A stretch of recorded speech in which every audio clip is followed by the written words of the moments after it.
media. The favorite profile picture is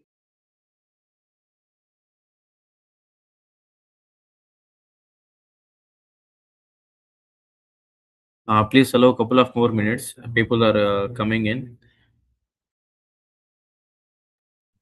Yes, yes.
Okay, I think we can start now. Yeah, let's start. Yes. Yes, let us start. Assalamu alaikum and good evening, everyone. A very warm welcome to all our distinguished guests, members, professionals, and participants joining us today for this technical webinar organized by SSP Code Chapter. It is my pleasure to welcome you all to today's session on insights from March 29th 100 largest losses report.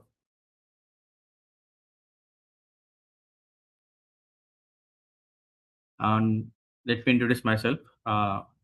Myself, Syed Khaja Mohiddin, Senior Executive Officer from the ASSP Kuwait chapter.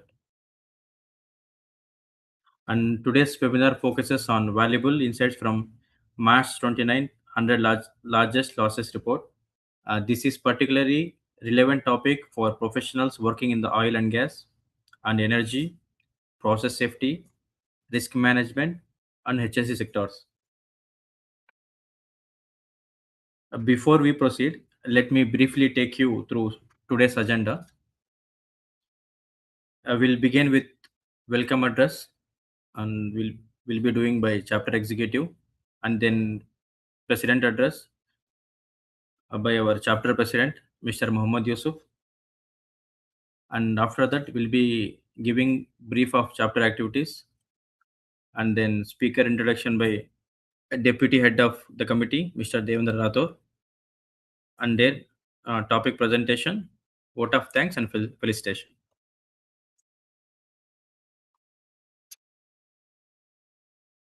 Ladies and gentlemen, it is now my pleasure to invite our chapter president, Mr. Muhammad Yusuf, to deliver the president's address. Thank you, Mr. Mr. President, Muhyiddin. over to you. Yeah. Thank you very much, Mr. Muhyiddin.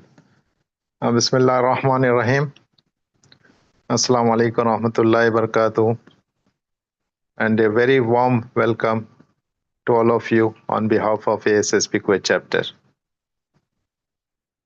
So I'm really very happy to announce that today we'll be having our second technical webinar on 100 largest losses in the hydrocarbon industry. This is very interesting topic, and to discuss about this topic we have very resourceful and two prominent speakers, Miss Jenni Morrison Brown and Mr.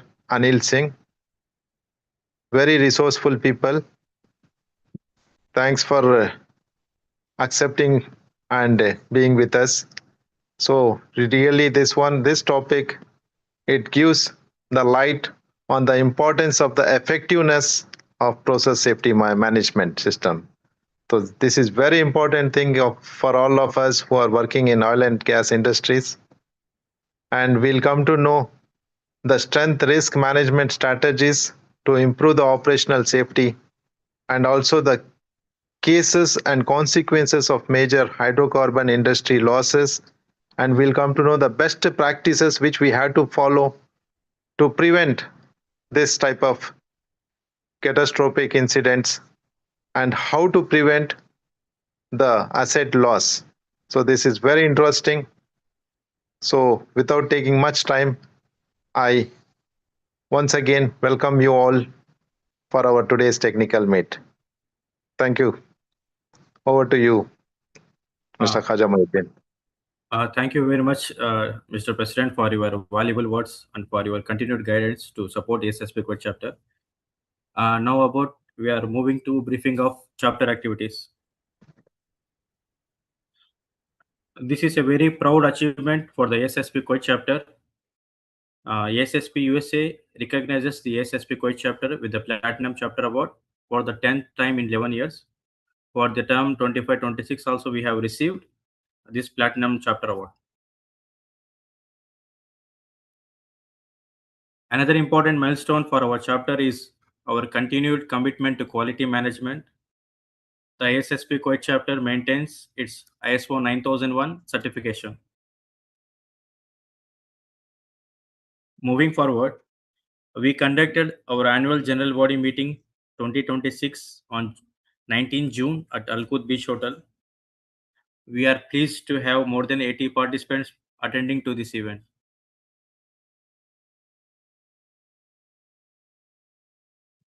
Another important activity was our PDC and GCC HS Excellence Awards 2026 review meeting held on 27 July at Park in Radisson Blue. This meeting was part of our preparation for our upcoming major chapter activities.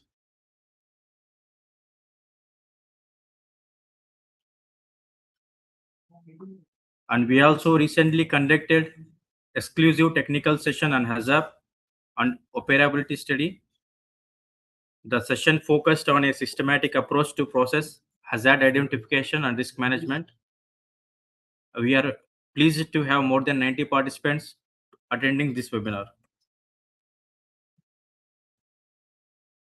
And one of the initiatives that we are particularly proud of, SSP Kuwait chapter volunteer initiative. The main objectives is to support national safety efforts by bringing qualified HSE professionals together. And we have received strong response from all our HSE professionals. Around 39 qualified professionals nominated themselves to supporting safety, risk management, and emergency preparedness. And ladies and gentlemen, we also have some exciting activities coming up. Two of our major upcoming mega events: 13th International HSSC and Loss Prevention Professional Development Conference and Exhibition 2026 and ASSV GCC HS Excellence Awards, scheduled for 4th and 5th October 2026 at Hotel Regency, State of Kuwait. We encourage all our members and professional colleagues to stay connected with SSP Kuwait chapter for further announcement and participation opportunities. And I kindly request all our SSP Kuwait chapter members, if they are all our professionals working in their respected companies, to support the chapter by nominating their companies as a sponsor or exhibitor. It will be really appreciated to them. Now we come to the most important part of today's program, the technical session. Before we invite our speakers, I would like to invite Mr. Devendra Rathore, Deputy Head of the Committee, Sustainability, Innovation and Research Committee, to introduce today's speakers. Mr. Devendra ji, over to you. Yes, thank you, Mr. Khaja Nizamuddin. Yeah, so today we have a very interesting speakers among us, Ms. Jenni Morrison Brown, and she is the global energy and the power data architect in the Marsh Risk Engineering team, where she leads the digital solution and the strategy. She brings a cross-functional perspective shaped by previous roles in at uh, analytics at Marsh, business analytics at Entric, charging analytics at Tesla, and previously at the Link & Co, where she developed the sustainability strategy. She is also the most recent author of Marsh 100 Largest Losses, for which we are going to discuss today in detail. And Jenni holds a master in chemical engineering from the Harriet Watt University and a master in data analytics from the Queen Mary University of London. So, combining a technical background with practical expertise in data and digital transformations. Thank you, Jenni, for joining us. And our next speaker is Mr. Anil Singh. Yes, he's a seasoned professional with more than 20 years of experience. He's a energy risk engineer having extensive experience in supporting major energy operators in improving their risk quality. In the energy landscape, have an extensive experience in process safety systems uh, and its implementations. Then highlights are successful review of risk management practice at major energy organizations, implementation of process safety in operations, formulating corporate standards, and implementation of at operating sites. And all those who are in the K companies, especially who are attached to the insurance surveys or the market survey, are quite familiar with Mr. Anil Singh. Yeah. So I heartily welcome both the speakers, Ms. Jenni and Mr. Anil Singh. So without much ado, I would like to hand over to Ms. Jenni. Take it away, Ms. Jenni. Thank you very much. Thank you. Let me share everything. Great. So you should be able to see my screen now. Yes, visible, yes. Great. Thank you so much. Good evening, everyone. Thank you so much for having me here today, and Anil as well. It's a pleasure for us to speak at the American Society of Safety Professionals, the Q8 chapter. So welcome to the session. We've got on Marsh's 29th edition of the 100 Largest Losses in the Hydrocarbon Industry, where we're going to have a look at insights from the report itself. I am Jenni Brown. We've just obviously had the introductions, and I work with technology and analytics within the risk engineering team. I've been at Marsh for 4 years now, and I started in the analytics team for risk engineering. And more recently, my role is how we can use technology to provide more effective insights to our clients as operators and to insurers. And so the reason that I got involved in authoring the 100 Largest Losses is because I think those losses are kind of the keystones of those insights. And I'm joined by Anil. Yeah, hello everyone. So yes, as introduced by Devendra, around 20 years of experience in the industry, and it's mainly in the hydrocarbon industry. So this topic is very close to me. I remember like when in 2007 I joined the refinery business. For us, this was like a base document when it was we used to just refer it every time. So it's very pleasant for me to be associated with with Marsh and the organization that is publishing this process. And the insights are very valuable and relevant for all the energy operators. So yeah, thank you. Yeah, you've seen both sides of it for Anil. So I wanted to start off with a quiz just to kind of get a sense of what we understand about losses. So if we could join on the quiz, you can just scan the QR code and you should be able to join if people can see that. And then you put your name in, and once you're in, you should be able to see the start of the quiz. We've got one.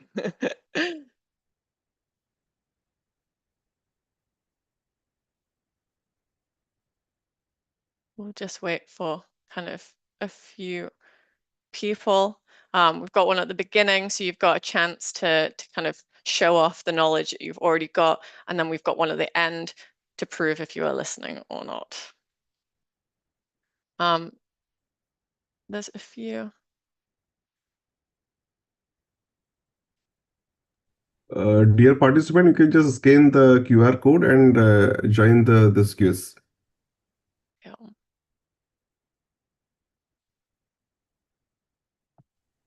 Many may be this. attending through their mobile IDs, mobiles, so I don't know.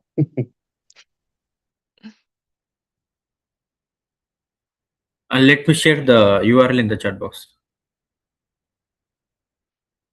Yes, I can. Is that? I can put it in the chat as well.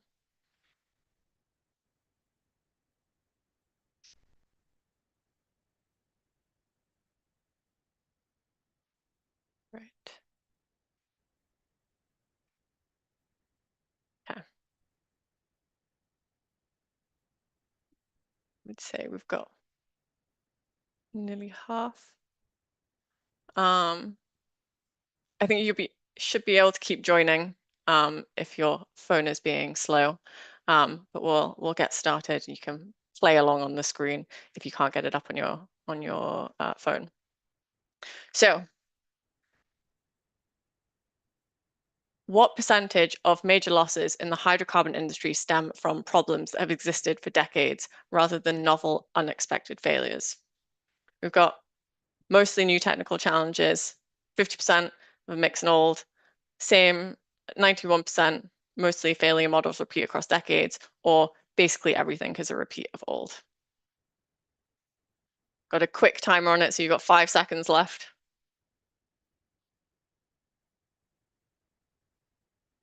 Great. Okay. So we've got about half saying the correct answer at 91%.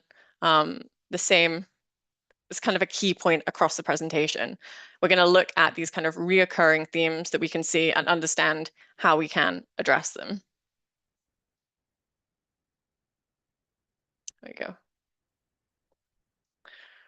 So of the 3 barrier types, so you've got hardware being kind of process layout, site layout, isolation, management systems being systems of work, control of work, maintenance, inspection, and emergency control, fixed fire protection, gas detection, emergency plans. Which one is responsible for the majority of major losses?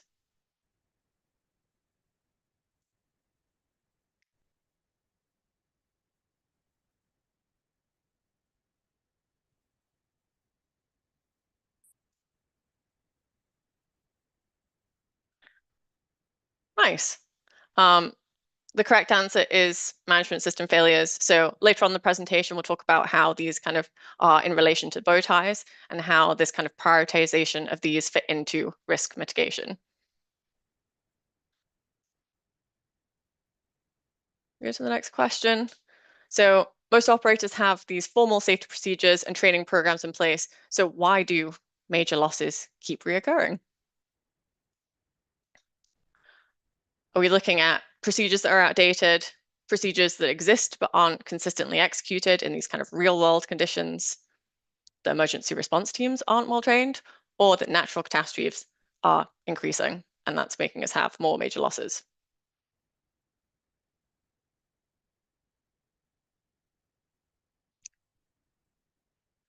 Nice, great. So the correct answer is the procedures exist, but we aren't consistently executed in real world conditions. And it's because this is kind of a risk theme in recent years, especially kind of in post-COVID. We talk about kind of operational discipline and competency, and we see these kind of technically everywhere. Everything is as it should be, but operationally there's this kind of discrepancies. So we'll talk about that kind of further on in this presentation as well. And then what is the typical ratio of business interruption loss to property damage loss in major hydrocarbon industries? So 1 to 1, they're about equal. 2 to 1, twice. BI is twice the property damage, or 3 or 1 or higher. So here we're looking at that kind of the value of business interruption versus just the loss of an asset, just that property damage loss.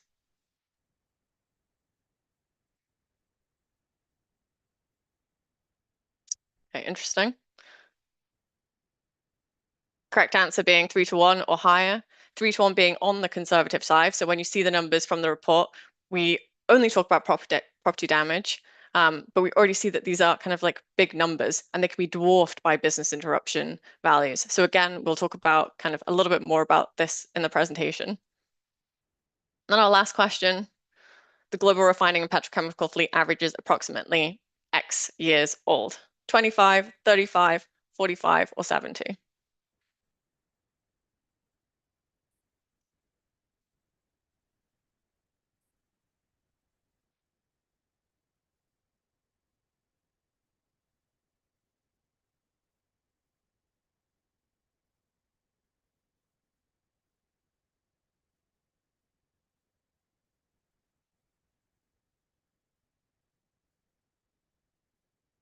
Nice. Some people have read the report then, or they know the stuff.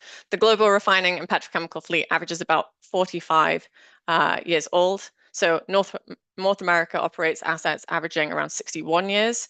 Europe is 54. And by contrast, we have the Middle East at 27 years and Asia at 32. So regionally benefiting from kind of this younger infrastructure, but it is one of those things we are kind of creeping towards regionally and need to start thinking about how this kind of impacts our operations that haven't had to be too concerned so far.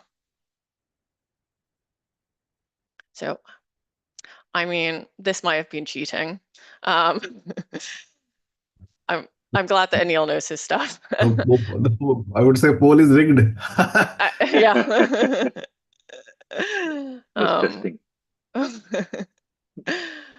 We'll do Eunice as the real winner here. Great, thank you everyone. So let's talk about what we will cover today. If we go back to our presentation. First, we'll look at a kind of quick introduction to get everyone on the same page about Marsh, our risk engineering capabilities, and kind of what the report actually is. Then we'll move on to reflecting on the last 2 years, looking at notable losses that have occurred recently and what they tell us. And next, we'll look at one of the articles from the report that is kind of learning from those root cause analysis patterns.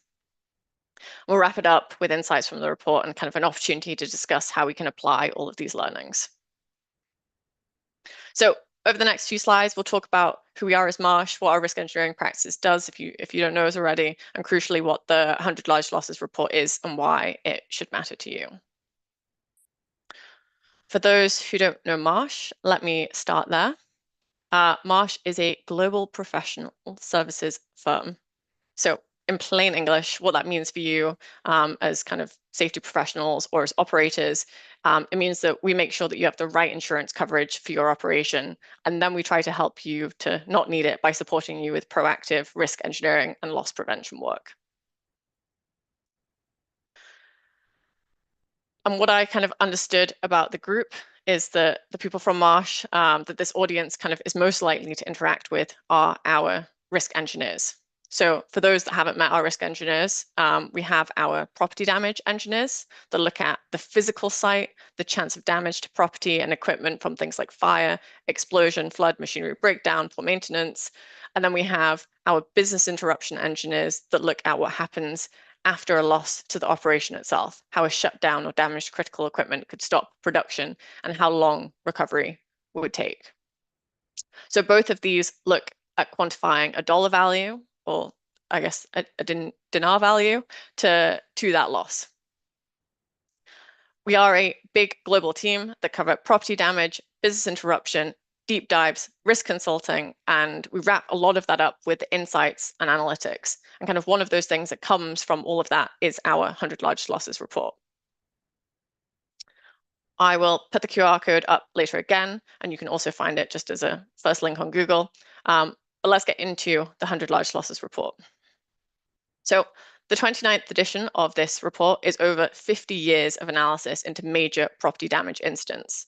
What it does, it takes hard lessons from industry's largest events and converts them into insights.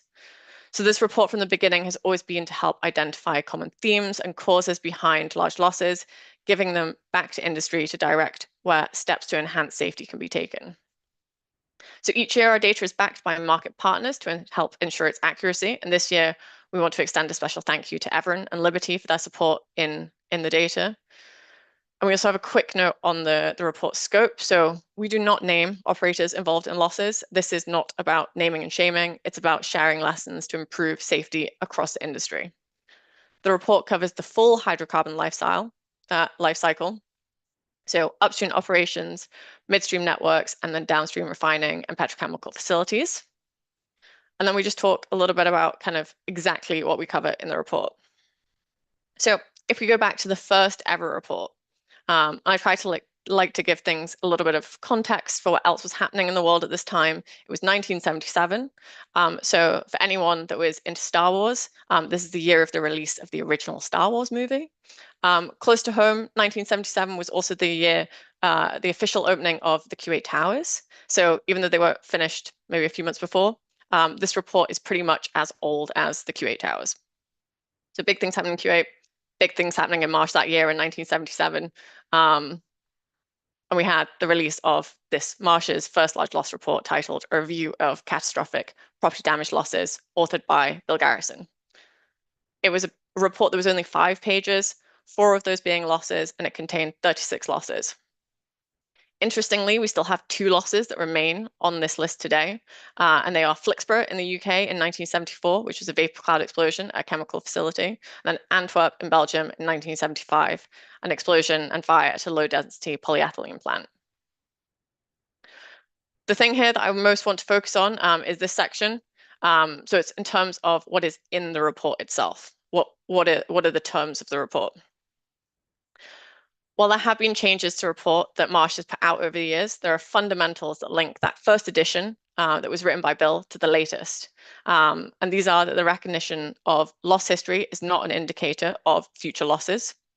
We also have the fact that construction, business interruption, and third-party liability, while important, are not included.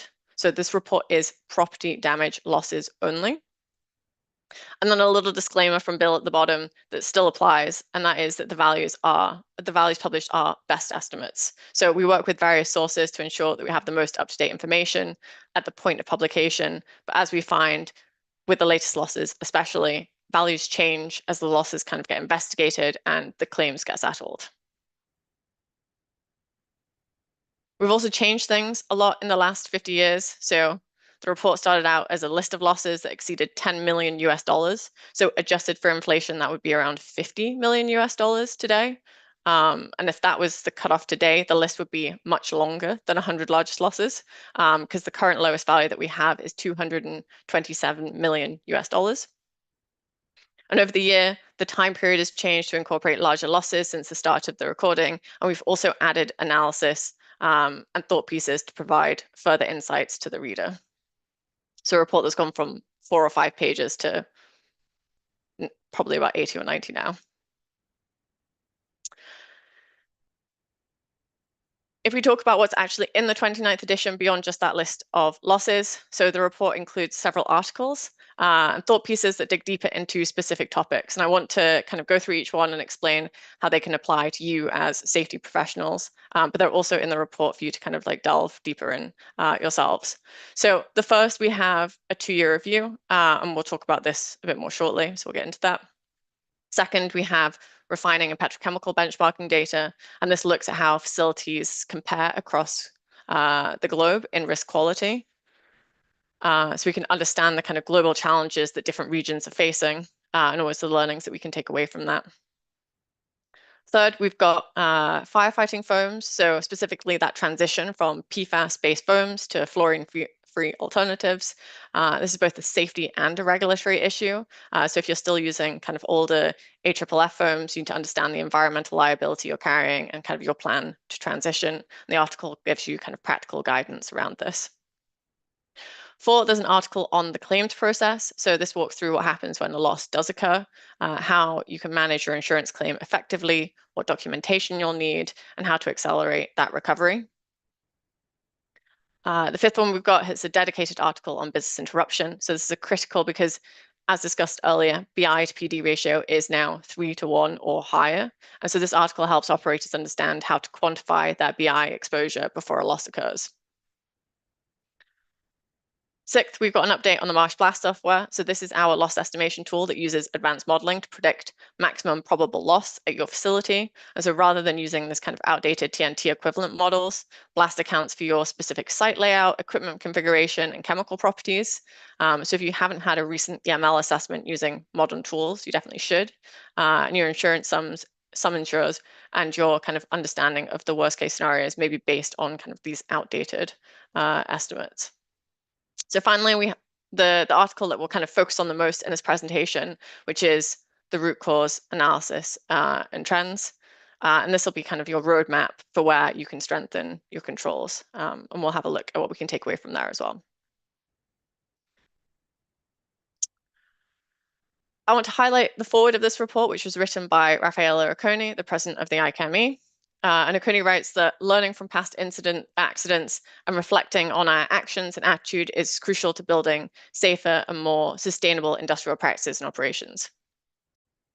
So this is the core message for me for what we're here to discuss today. And I think it's really kind of worth focusing on it. The 100 large losses is not just kind of a historical record, it's a learning tool. And every incident in this report, from Piper Alpha in 1988 to the California refinery fire in 2025, represents hard lessons. Each of those events, there are insights about what went wrong and how to prevent it from happening again. But the critical part, learning requires reflection. So it requires asking uncomfortable questions about our actions and our attitudes. Are we truly executing our procedures, or do we have normalized shortcuts? Do we actively verify our barriers of work, or are we assuming they function because they are documented? When we see a near miss, do we act on it immediately, or do we absorb it to keep operations moving? If we're in leadership, it means asking, are we showing the leadership behaviors that reinforce safety, or are we advertently sending signals that production takes priority over control? Occoni also mentioned something else in her forward. She talks about the pace of innovation in our industry, new technologies, AI, automation, digital transformation. These are all happening, and these can help us manage risk more effectively, but they can also create new risks if we're not thoughtful about how we deploy them. So this is why the fundamentals still matter. Permits, isolations, inspections, maintenance quality, competent people, operational discipline, these haven't changed in the last 50 years, and they won't be replaced by new technology. What changes is how rigorously we can execute them and how we adapt them to these new operating environments. So as you listen to the rest of the presentation, I want you to keep in mind Occoni's message. The report is an invitation to reflect on operations, not to judge yourselves, but to honestly assess where your barriers might be degrading, where operational drift might be occurring, and where you can strengthen and control execution. We like to say that these incidents in the report are preventable. The losses could have been avoided. The same is true for the next loss that hasn't happened yet, but could, unless we learn and act on these lessons. So that's what we're here to do today. So let's talk about how these losses actually connect to what risk engineering does and why this matters to kind of you as safety professionals. So first, we identify threats. Large losses reveal reoccurring hazard patterns, kind of permit to work breakdowns, well integrity failures, operational monitoring deficiencies. Our engineers know what to look for because the industry has already documented it for us. We estimate impact, so we look at real loss data and blast software so we can quantify if this failure happens at your facility, what will be the cost. The $500 million vapor cloud explosion number comes from analyzing very similar incidents. We prioritize mitigation, so the RCA data that we'll show gives a 57% of barrier failures are management system failures. So we don't give you a kind of laundry list of equal priority improvements. We can tell you this is where your biggest vulnerability is, and here's the control with maximum impact with limited resources. It's one of these where kind of you don't have to reinvent the wheel. The industry has already kind of lost these billions of dollars identifying what matters, and we can apply them to these learnings to your operations. So we look at improving practices continuously. Risk management strategies from 10 years ago may not be adequate today. We have aging assets, workforce transitions, energy transition pressures. Best practices aren't static. And then finally, we look at kind of analyzing large losses reinforcing that safety culture. So these aren't abstract history, they're cautionary tales, they're fatalities, the injuries, the degraded barriers. They shift a mindset from unlikely here to it could happen here. And that's what we kind of need to do to prevent it. It is a cultural shift from reactive to proactive that is essential for this kind of long-term risk management success. And that's the connection here. So that's kind of how learning from losses feeds into risk engineering and how that risk engineering feeds into safety. And just a quick kind of reinforcement of this is kind of how the topics across the top feed into the work that we do as risk engineers. Those common loss causes that we have listed, we can see how they feed into the kind of work that we do at Marsh. And then equally, I think as safety professionals, all of the kind of themes across the top, we can look at how those come up in the work that you do as well. So before we dive deeper into kind of a root cause analysis behind the losses, we can take a little bit of a step back and reflect on industry's experience over the last 2 years.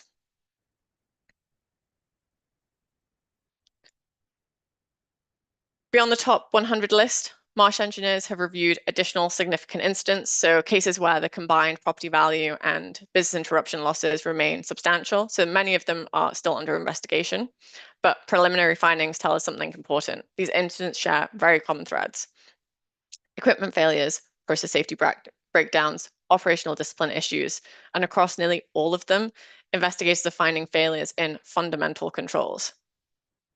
So loss patterns, and we see these kind of loss patterns varying significantly across regions. So why?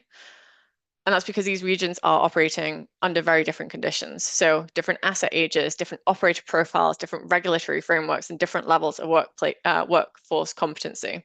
Understanding these kind of regional differences is critical to understanding where the risks are concentrating and where industry's attention needs to focus. The Middle East remains a kind of dynamic, rapid growing hub for refining and petrochemical capacity. So this growth is driven by strong regional demand and strategic investment in advanced technologies. And when I say advanced technologies, I mean kind of modern design, modern equipment, and this kind of modern thinking about how these facilities should be built and operated.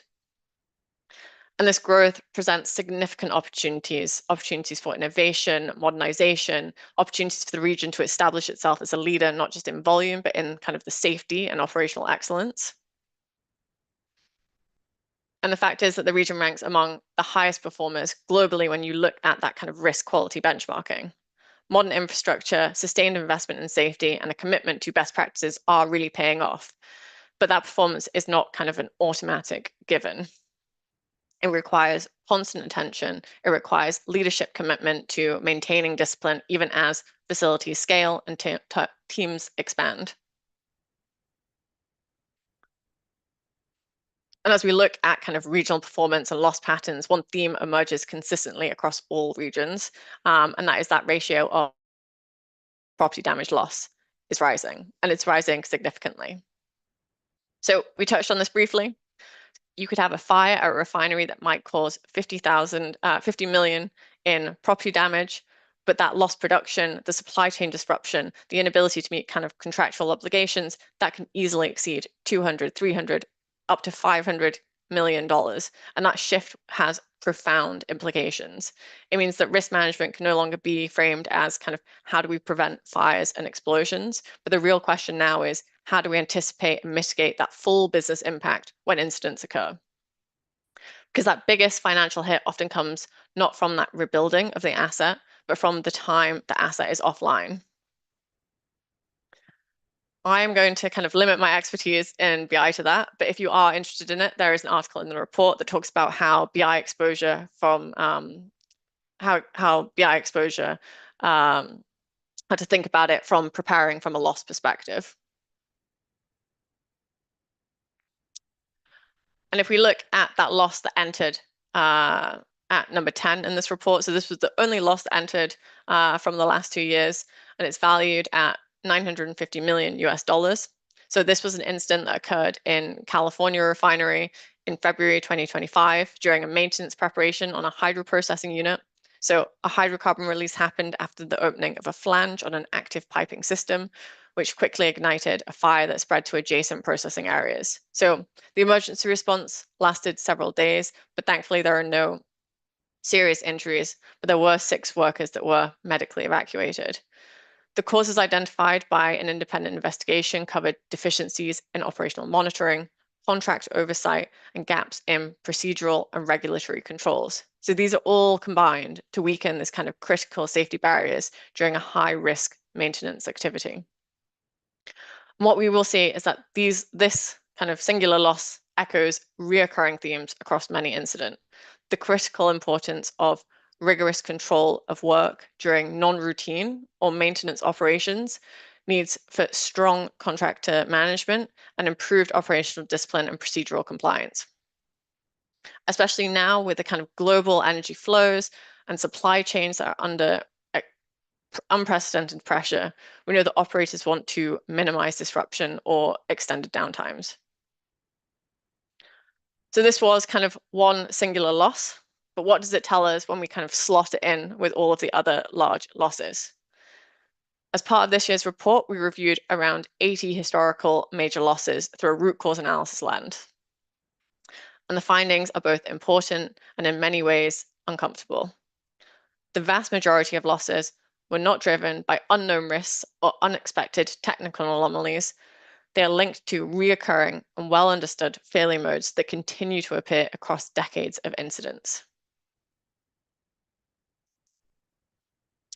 So root cause analysis isn't just about understanding what went wrong, it's about understanding why our defenses failed. And that's where barrier analysis comes in. So I'm sure you will all know a bow tie, but just from a marsh risk quality perspective, I'll explain kind of like how we look at it. So we look at it from the left side being mostly hardware and management system controls, so that these are your preventative barriers, your procedures, your training, your permit to work systems, your management of change. And then still on that side, you have the hardware, the physical equipment, the safety critical valves, isolation systems, design of the facility itself. And then on that right side, you've got the emergency controls acting as those reactive barriers to mitigate those consequences. Fire water systems, emergency plans. And in downstream and midstream operations, our analysis showed that 44% of losses were linked to operational or procedural failures, 40% to mechanical integrity failures, and 16% to natural catastrophes. But what's more important is that the insights that sit kind of beneath those numbers, the kind of next level down. When we look deeper into the events, we consistently see the same themes. Degraded barriers, weakened operational discipline, gaps in systems of work, ineffective verification, competency challenges, and failures in maintaining safeguards over time. So, in other words, major losses are often less about a single catastrophic failure and more about this kind of gradual erosion of controls becoming normalized over time. So let me give you an example of what kind of degraded barriers could look like in practice. In 2015, we had there was a fire that erupted on an offshore platform complex in the Bay of Campeche in Mexico. Multiple platforms were damaged.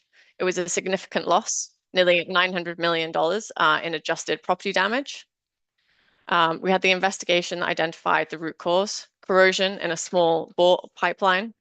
Corrosion, not kind of a design flaw, not this kind of manufacturing defect, not something that kind of nobody knows about, but corrosion, something I'm sure that all of you will understand kind of very well. And so why did we have this corrosion that leading to a major loss? And that was because of the inspection barrier. That control that should have detected that corrosion during routine inspections had been degraded. So small bore pipelines are often get kind of deprioritized. They're less visible than major process lines. They don't carry this kind of high pressure steams. So inspection resources get allocated elsewhere. The interval between inspections stretches.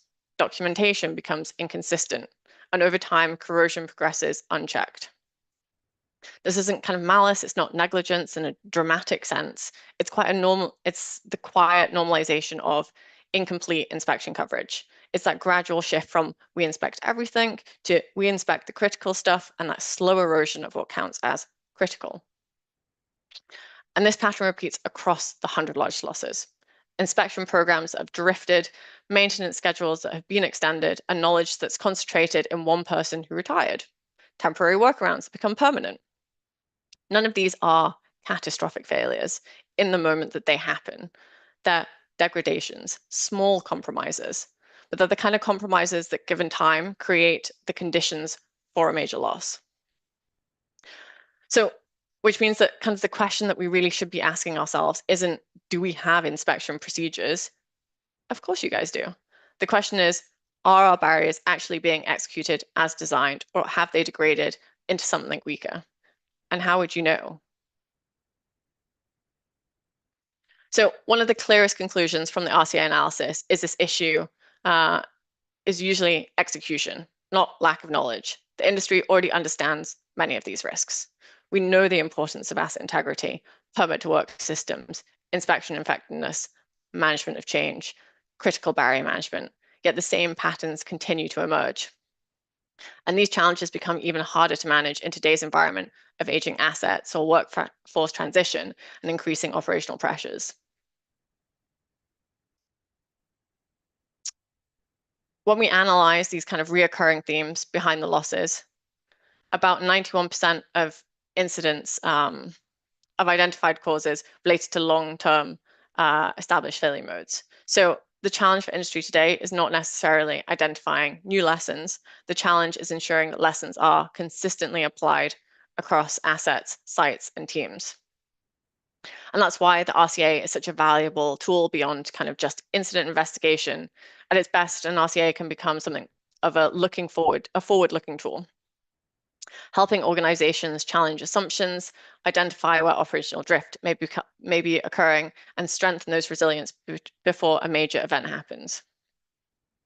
So ultimately, the organizations that will be best positioned going forward are not necessarily the ones with the most procedures or the most sophisticated systems.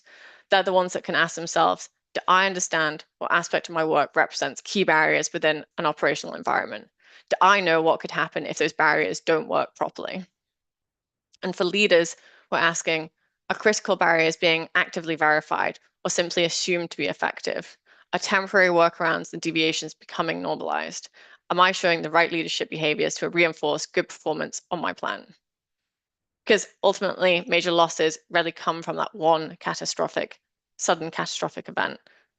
But more often, they develop gradually through these small compromises, operational drift, and safety guards weakening over time. Perhaps the biggest question we should all be kind of continuing to ask ourselves is, how do we know that our controls would actually work today? So we're nearly there. So thank you to everyone that has got to this point. I'm going to end kind of how I started, as a chance for us to kind of maybe wake up a little bit before we get to the rest of our evenings, and a chance for us to kind of get on that leaderboard, maybe beat Anil at the quiz. So I'm going to put up the second. You should be able to join from the next, the same link, sorry. Yeah, great.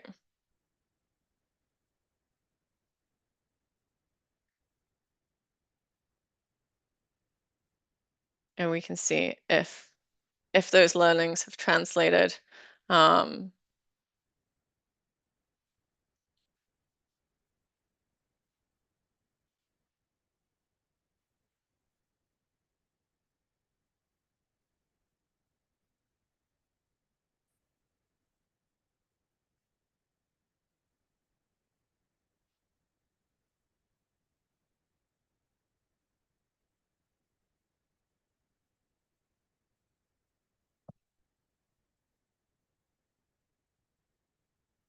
Great.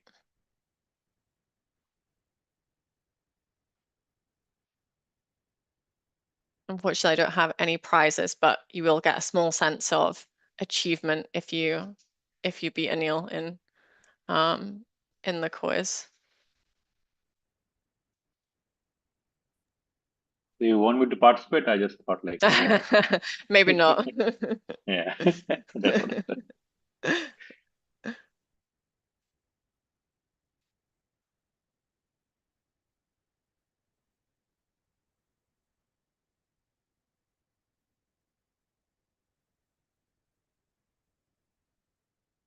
Great. I think you can continue joining, and as we go in, I think we had about 15 plus people in the last one. Okay.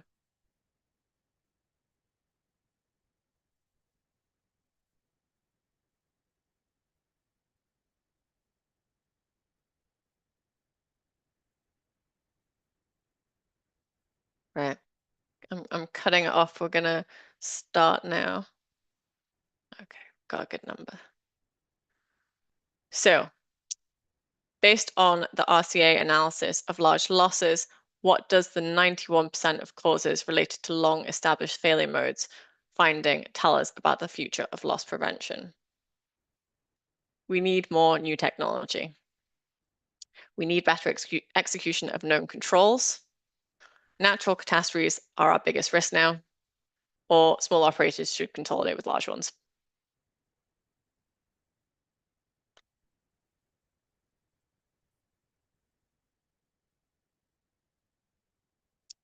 Nice. I'm glad that we are listening. Yes, we've got this kind of better execution of known controls. We know what the causes are, and we know what we should be looking at to kind of mitigate against.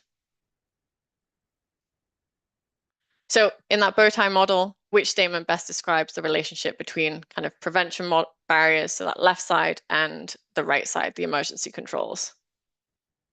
Prevention barriers are more important because once it starts, it's harder to stop. Equal, we give them 50-50, or that kind of emergency control and consequence is more important.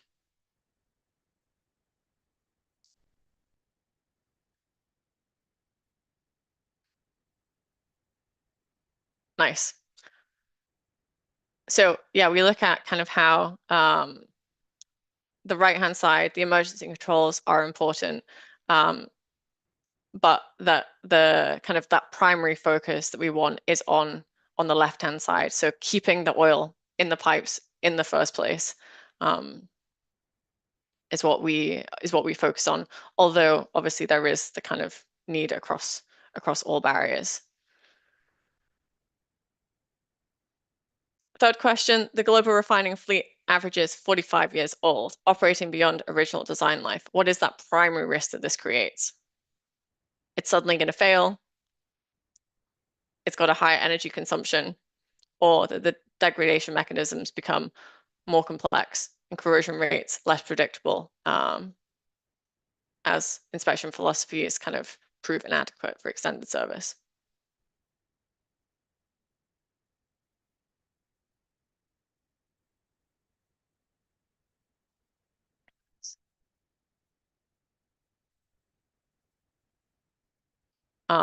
Yeah, so kind of as we talked about, kind of not the region's biggest concern at the moment, but it is coming and it's something we'll have to be prepared for. And I think the thing that I wanted to reflect on here is that we do know what the barriers are for the risks. It's if we know that those barriers are fit for purpose today, that is the question. What is the role of risk engineering?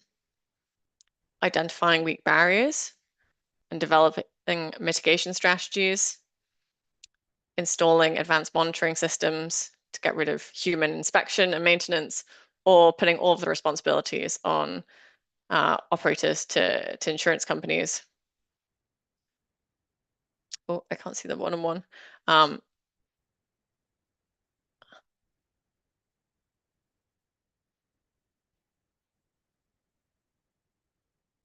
Thank you. Great. So sounds like I have said the word barrier enough today for it to be kind of being picked up. But yeah, so risk engineering, we obviously work from that insurance element, but we are looking at those kind of weaker barriers and developing mitigation strategies so we can look at where to put those controls. And last question, The most frequent recurring barrier topics in downstream and midstream operational losses include, and I will give you a hint, it is the case study that I gave you. That is the answer. I don't know if that's a good enough hint. These are all kind of top barriers, so it's a little bit of a trick question.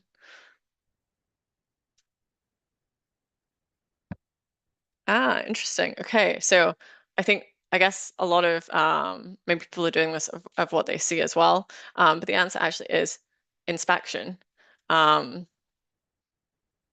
So as I said, all of them very important, but the inspection is the one that we see come up mostly in the data that we have as that kind of main barrier topic in losses, and also kind of within kind of secondary causes of losses as well. So we'll see. We've got the winner as Devendra. So congrats. And we've also got two people with 5 out of 5 as well. So we've got Quay and Mohammed Sable as well. So well done to both of you. Devendra just being very speedy there. Thank you. Let me just finish up my slides so we can just take the kind of reflections that we have from the session. I think what we can talk about in this report is that there really isn't anything new, but we can also say that there is a lot to learn. So over the kind of last hour, we've talked about kind of 50 years of data on the largest losses in the hydrocarbon industry. And we've looked at kind of what happened. We've looked at where it happened across regions and sectors. And most importantly, we've looked at kind of why it happened. And the conclusion is both kind of this clear and uncomfortable. 91% of the causes we identified relate to these long established failure modes, not new risks, not unknown hazards, not technological surprises, but major losses not being driven by what we don't know. They're driven by what we do know, but fail to execute kind of consistently. Failures in inspection, gaps in procedure, breakdowns in training and competency, normalization of deviation, and erosions of barriers over time. For operators, this means several things. So first, asking hard questions, not the do we have procedures, but are our barriers actually working today under real conditions? Not have we inspected this, but have we inspected this in a way that matches today's degradation mechanisms? And second, investing in people, so workforce competencies that aren't a checkbox. It's a foundation of kind of all of your barriers. As experienced personnel retire or rotate, that knowledge doesn't automatically transfer. You have to be very intentional about it. And third, kind of this verify and don't assume. We have these barriers that fade, controls that drift, and the longer that you assume something is working without actively verifying it, the greater your risk. So we need this kind of chronic unease, the willingness to challenge success and question assumptions. And that's one of your kind of most valuable defenses. Organizations that will navigate the next decade most successfully are not necessarily those with the most sophisticated systems or the newest technologies. They're the ones that combine rigorous execution with relentless verification. They're the ones where leaders visibly defend barrier integrity. They're the ones where every person from the kind of control room operator to a plant manager understands that major losses rarely emerge from this single catastrophic event. They emerge from small compromises left unchallenged over time. So as I leave you here today, to take one thing with you, that the next major loss is likely being built right now. Not by some dramatic failure, but by this kind of gradual normalization of controls not working as intended. And the question is, will you catch it before it becomes a loss or after? We're here to kind of help you try to catch it before through our risk engineering, through data, because the consequences of these risks, that's what this report is about.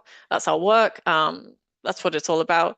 So if you have more questions or you want to discuss further, feel free to reach out to myself or Anil. And I hope that today's session, we've kind of emphasized how this report is more than just kind of this record of past incidents, and that can be used for learning. You can get the whole, download the full report from the QR code on your screen, or you can just Google Marsh 100 large losses. And thank you very much for your time here today. I've really enjoyed presenting to the association.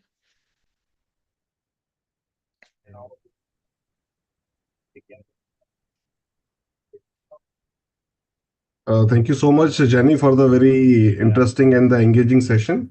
So I think the first time we are having lots of quizzes, back to back. Yeah. So, dear participants, you can just post your questions in the chat box so you can take it up. So one of the participants has posted one question. I will read it out. Okay. So the question is from Mr. Nitin Kumar. How to ensure operation and maintenance team remain always competent and not always complacent in their role due to the familiarity of the task? Yeah, so maybe Jenny, I'll take this up. So Jenny has mentioned earlier also, like it's about investment in the right level of resources. So most of the companies, what I've seen is they have a competency framework and they like try to manage it, but again, it boils down to the people who are actually doing the job. So there has to be that buy-in from the people who are like executing the job. There should be a challenge culture in an organization where even if everything is going right, there are people who will challenge it. Like verification, as Jenny mentioned earlier, also verification is a very key step in ensuring that yes, the people who are doing their task day in day out, they are aware what they are doing, and there is a competency assessment also and assurance also going on parallelly. Thank you, Anil. Yeah. So I have my personal own question. In one of the slide during the bow ties, Jenny has mentioned the 45% of the failures is attributed to the mechanical failures, and next highest is the net cat 15%. Is there in between anything is there between the 45% of this mechanical integrity failure and this natural calamity failures? So you have to complete the pie chart. Huh? Yeah. So what? Yeah, sorry, I could have put the pie chart. I actually do have the one here. I think we're Or did I looking miss at. it? I had the other number, so it's maybe, yeah. So we have 40%. 40% of mechanical integrity failures, 44% of kind of non-mechanical integrity failures, and then there's 16% of natural catastrophes. Okay. So out of this 44% mechanical integrity failure, what is it major component? Is it piping failure? What sorts of failure is the major contribution to this 44%? Is there any further detail on this? Usually, maybe Jenny, if you don't have the data, maybe we can send it later also. But usually, what we see is, yeah, as Devendra mentioned, because of the aging of the average asset in the global refining industry, mainly we see the damage mechanisms coming up that we have not seen earlier, and it's mainly in the pipings and also some static equipments that we see the failures coming. Okay, thank you, Anil. Yeah. So we have another question, from Mr. Ashok Garlapati. There were so many major incidents in the recent past in hydrocarbon industry in our region during 2020 and to the recent 2025, but not listed by the Marsh. Why? Maybe that's Jenny. So we have a few. We do have a few losses that were kind of happened within region.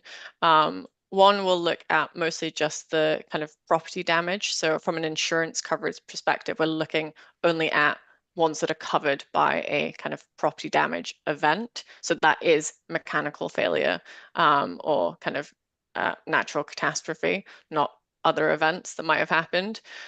And then we also have kind of that sometimes these events from a PD perspective. So I can think of a few that have happened in region that from a property damage were not very large, but from a business interruption are large. So we don't list the large business interruption losses, but they are, I think in region we've seen more significant ones in that element rather than that property damage. Yeah, and also Jenny, like, just to add, like as Jenny mentioned, it is only the 100 losses, and the cutoff is $230 million for the property damage. So if the value is below 230, so it will not You be will not part of the qualify for this. Yeah, it's not a Yeah, qualification. It's not a yeah, list you yeah. want to be in. Yeah, But yes, yeah, yes. so yeah. So $230 million is the, you can say it's a threshold to get into this list. Yeah. Yeah, that's the list that makes up the 100. The minimum is 230 around the last 25, 30 years. So in the last 5 years in the region, we have not seen anything that is about that. So that's why it's not a part of this. But yeah, we have the records. We have some learnings also. And like, if it depends, we can share also some learnings from the region also. Correct. Yeah, thank you. So next question is from Mr. Ravindra Patra. So what leading indicators would you use to identify degradation of safety barriers before a major accident occurs? Mhm. So he's asking So about it's any leading indicators. Yeah, so leading indicators are quite well established by industry practices like IOGP and API 754. So they have a very good indication on where to look for. But also we have seen nowadays with the advance of AI and the data tools that are available in the market, people are having these even before the degradation happens. There are some even for vibration and for static. There are now probes and monitors and the data learning tools are there which predict the failure. So they are now available in the market, which people are using for at least for hardware leading barriers. But yeah, that's what I can add. From a kind of Marsh perspective as well, in the 100 largest losses, there's as part of the RCA analysis article, there is a list of questions that kind of are kind of leading questions for kind of the likes of inspection or systems of work. So we have these kind of different areas that different questions to identify the different areas that might be interesting to start the kind of identification of the degradation of safety barriers. So would point you a little bit in that direction for at least the inspiration for starting to look at those barriers. So Jenny, what is the source of your information to get listed into this particular report? What are the sources you are referring? So it is a historical list that we have had at Marsh for quite some time. When we look at kind of new losses, we tend to go to our colleagues in markets, in the insurance markets. So in our last edition, we talked to Everin and also Liberty. And so we will go to try and kind of verify the information that we have. And that might be also sometimes where you don't see kind of a loss that is, you think, oh, it should be there because that information is not kind of listed as yet. And a lot of the time, the numbers that kind of are floating around are these numbers, as we said kind of earlier in the presentation, that when these numbers change a lot, even the kind of real numbers that people are working with, when the claims get settled, kind of when the true values are established, that's when we know that we can put it in the report. But sometimes we put it in before, and these kind of numbers are numbers that we know from markets. Yes, thank you. So there is always exchange of information among these insurers, right? That's great. Yeah.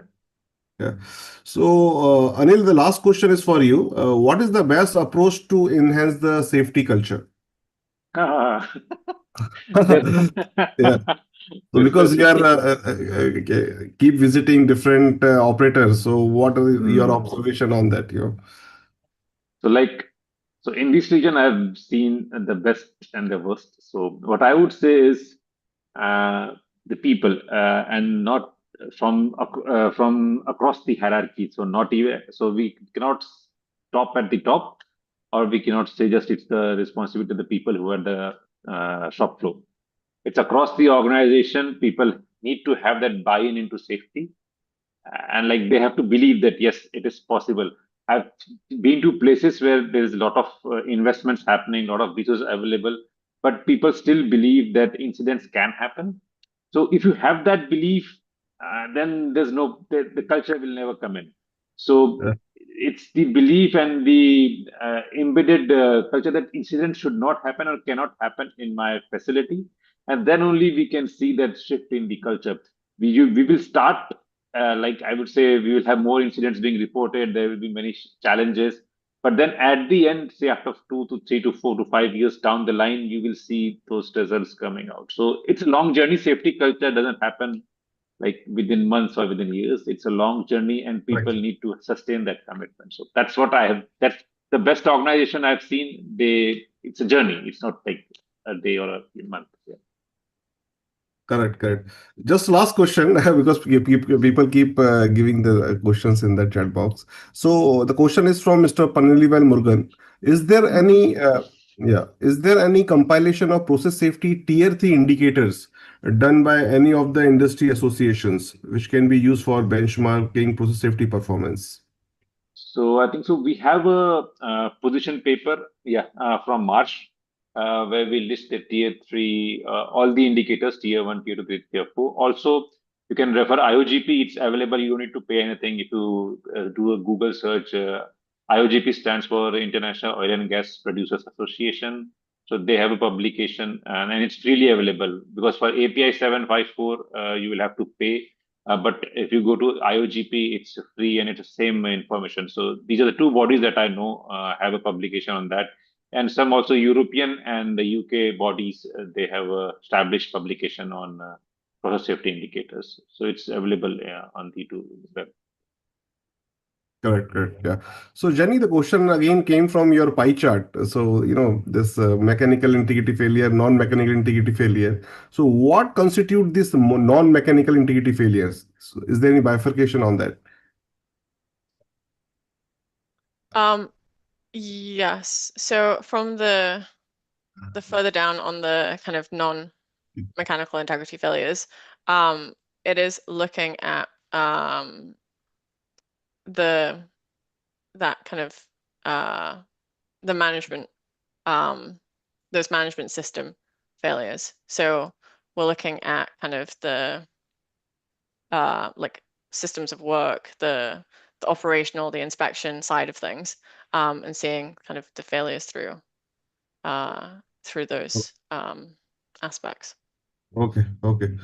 So that's all for our today's sessions, and very insightful and engaging, session by both the speakers, Jenny and Anil. So I will hand over to our chapter executive, Moinuddin.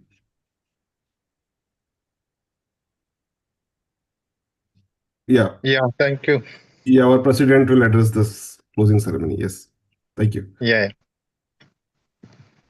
Thank you very much for both the speakers. Mashallah, it was really the excellent presentations. What we had today, and really it was very interesting. Mashallah, how the time went 1.25 hour. Like really, it's really great, and such a interesting topic we had, and many for participants, like they have benefited from this throughout the globe from different parts of the country. And first of all, I thank Madam Jenni Brown for the presentation. So really we got very resourceful things for the take home today. Like you started with the quiz and ended with the quiz. Really, this was an excellent approach. What I saw this one, like the quiz when you started, it is testing the old knowledge, which acts as a hook for the new knowledge. This one, and lastly, you did the quiz at the last also to see how much knowledge has been accumulated. Really, it's the excellent approach which I just noticed today. And this is very good thing which even I'll follow in my this one trainings. So it's a good thing for me also. It's a good learning what I got it.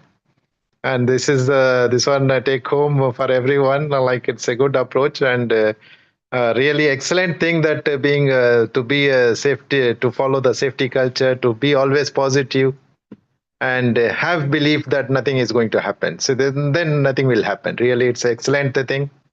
And always be proactive. This also, it's a very good thing which you have initiated in all of our participants to follow the best practices and to comply with the procedure. Excellent things, this one. And inspection is the main barrier for this one. Like, this is the excellent thing which every one of us to do the inspection to protect ourselves and to protect everyone. So really, it's a very good session. Thank you for both the speakers for giving time for us. And on behalf of ASSP QA chapter, we like to give a small token of appreciation. This is the certificate from ASSP QA chapter.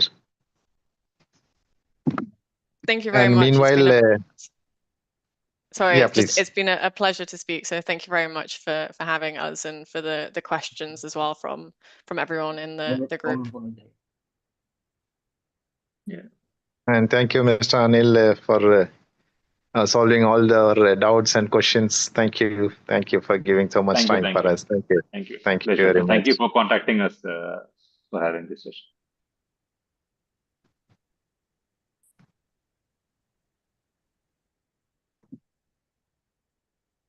Thank you. Thanks a lot. Thank you very much.